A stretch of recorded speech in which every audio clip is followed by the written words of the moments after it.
चोपड़ा के दासपाड़ा ग्राम पंचायत के गंडूगाछ इलाके में आग लगने की घटना से हड़कंप मच गया। मंगलवार अपराह्न बाद को लगी आग में कई घर जलकर खाक हो गए। स्थानीय और प्रभावित परिवार के सूत्रों के अनुसार इस दिन दोपहर करीब 2 बजे पड़ोसियों ने अचानक राहिदुल हक के घर में आग लगी देखी। ये देखते ही देखते चारों तरफ फैल गई।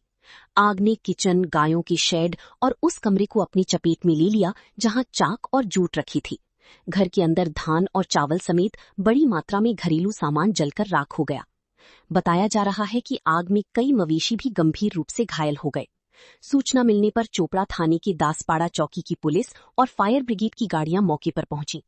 इस्लामपुर से फायर इंजन पहुंचने में दूरी के कारण देरी हुई, इसलिए स्थानीय लोगों ने पहल की और काफी मशक्कत के बाद आग पर काबू पाया। प्रभावित परिवार के सदस्य राहिदुल हक ने बताया कि घटना के समय पुरुष घर पर नहीं थी। जब मुझे खबर मिली तो मैंने देखा कि बहुत बड़ी आग जल रही है और घर के अंदर घुसना नामुमकिन था। पुलिस और दमकल आग लगने की सही कारण की जांच कर रही है। যে ওই 2টা আড়াইটার সময় ঘটনা আছে, এরা রান্না করে আর কি বাইরে গিয়েছিল। তো হঠাৎ করে আর কি ওই দেখতে পেলো যে আগুন লাগছে। প্রায় ওই 4টা রুমে আর কি পুরো আগুন হয়েছে। ক্ষয়ক্ষতি অনেক হয়েছে। এই যে মোটামুটি ধান পাট ছিল ওগুলা জ্বলে গেছে পুরা। 6টা গরু ছিল, এইটাও জ্বলে গেছে আর কি। তার মধ্যে 2টা গরু তো একবার মরে যাওয়ার মতো অবস্থা আর কি। এই প্রতিদিন বাড়িতে কেউ ছিল না? বাড়িতে ছিল, ওই ছেলে মেয়েগুলো ছিল আর কি। আমার এখানে ফায়ার ব্রিগেডের ব্যবস্থা নাই। প্রায় ওই 2টার সময় ফোন করানো হয়েছে। ফায়ার ব্রিগেড আসলে এখন আমার 4টা, 4:30 বাজে। 4:30 এখানে ফায়ার ব্রিগেড পৌঁছালো। ততক্ষণ ধরে ওই হাতে পায়ে আর কি উল্টা নামাইছি। এই ঘটনাটা একটু লং টাইম হওয়ার জন্য আর কি সব পুড়ে গেছে আর কি। 4টা রুম ছিল। মূলত আপনাদের দাবি কি রয়েছে? দাবি এখন গরিব পরিবার সব ইয়ে হয়ে গেছে, জ্বলে পুরো খারাপ হয়ে গেছে। জিনিসপত্র একটু ক্ষতিপূরণ সরকারের মাধ্যমে হলে বেশি ভালো আছে। কত টাকার ক্ষয়পূরণ হতে পারে?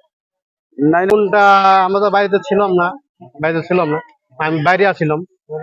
আমার বাড়িতে আসিল আমার বউ ছিল, আমার মা ছিল। আমি ওখানে বাইরে ওই পাট ছিলতেছিলাম। কেউ বললো আমাকে, যাও তোমার বাড়িতে আগুন লেগেছে। কয়টার সময় লাগছিল আগুনটা? 2টার পরে, কমসে কম 2টার পরে হবে। আর আসে দেখতাম উগিন অনেকটা লাগিল, অনেক উগিন জ্বলছে, পুরো একদম আগ জ্বলছে। একদম ভিড়তে পারি না, ঘরের মধ্যে অন্দরে যেতে পারি না। ফায়ার ব্রিগেডকে ফোন করা হয়েছিল? আর ফোন করা হয়েছিল প্রায় 1 ঘন্টা 1.5 ঘন্টা আগে ফোন করা হয়েছিল। 2 ঘন্টার পরে আসলো ফায়ার ব্রিগেড। আসে দেখে গেল কোনো কাজ করেনি, বসে দেখে চলে গেল এসে ঘুরে। কত টাকার ক্ষয়ক্ষতি হতে পারে? 3 লাখ টাকা উপরে হলো। 6টা 7টা ঘর জ্বলে গেছে পুরা। আপনাদের দাবি কি রয়েছে? দাবি এখন এটা তো ক্ষয়ক্ষতি কিছু ব্যবস্থা করতে হবে এটার। তারপরে গরু জ্বলছে 7টা 8টা। এখানে শুধু কি গরু ঘর জ্বলছে কিংবা থাকার ঘর, শোয়ার ঘর জ্বলছে? শোয়ার ঘর একটা আছে, বাকি 2টা 3টা আটি ঘর আছে, 2টা রান্না ঘর আছে, বাকি ওটা ঘর রাখার জন্য ঘর আছে, বাকি ঘরগুলো আছে। ধান চাল আছিল, কিছু চাউল টাল আছিল, ওগুলা জ্বলে খতম হয়ে গেছে। কি নাম আপনার?